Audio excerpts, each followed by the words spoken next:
Watermelons are in season, so today we will see how to cut a watermelon. That's right. Take a watermelon, wash it, cut it into pieces. Now take the fruit part and throw the remaining. This is what we usually do, right? We will take the fruit part, that is the red part, and we will throw whatever this white part is. So we will not throw this white part, we will use this to make an amazing recipe. So let's first eat the watermelon, enjoy, and then we will see the next recipe. So look at this. This is a thalipit made out of the watermelon's white part. Unlike many fruits, watermelon is also a 100% edible fruit.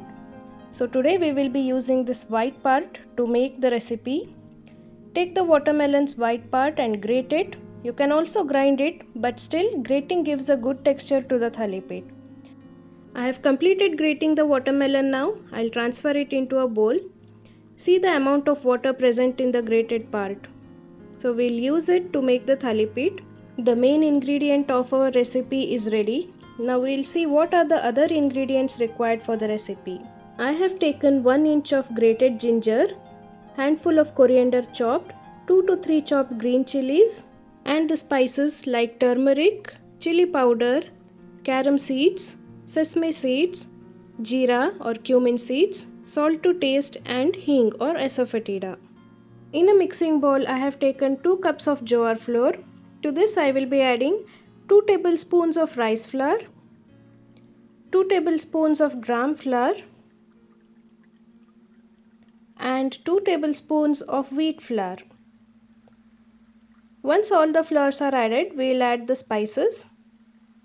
I will be adding cumin, sesame seeds, next ginger, coriander, green chili, and before you add the carom seeds, crush the carom seeds with your hand so that the flavor is released. Add it and then you can add all the other remaining spices. Mix them well. Now we will add the grated watermelon part by part and we will mix it nicely. Don't add everything at once. Add a little, mix it and then add some more. No need to add water in this recipe as the watermelon itself is having a lot of water content.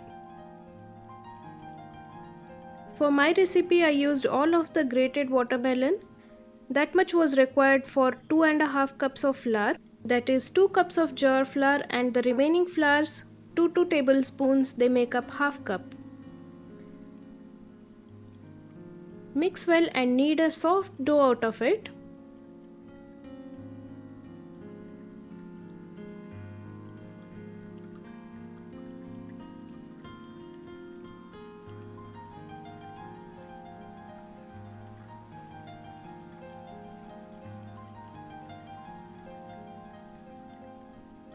After you knead a soft dough, cover it with a plate and let it rest for 15 to 20 minutes.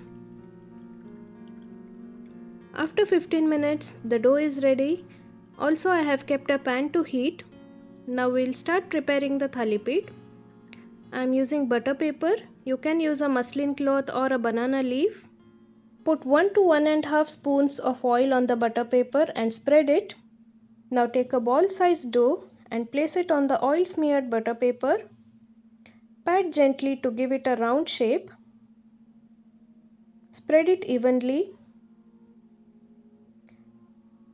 And you can make 2 to 3 small holes in between to check the thickness of the thalipit.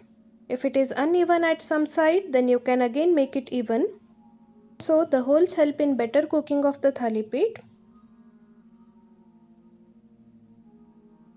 Brush oil on the heated tawa. Now slowly lift the butter paper with the thalipit and flip it on the heated tawa.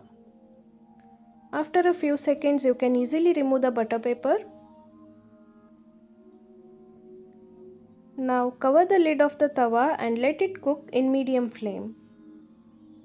In the meanwhile, you can prepare another thalipit.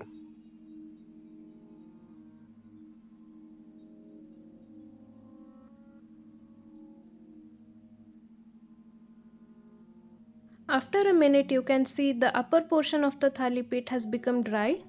So brush some oil on it.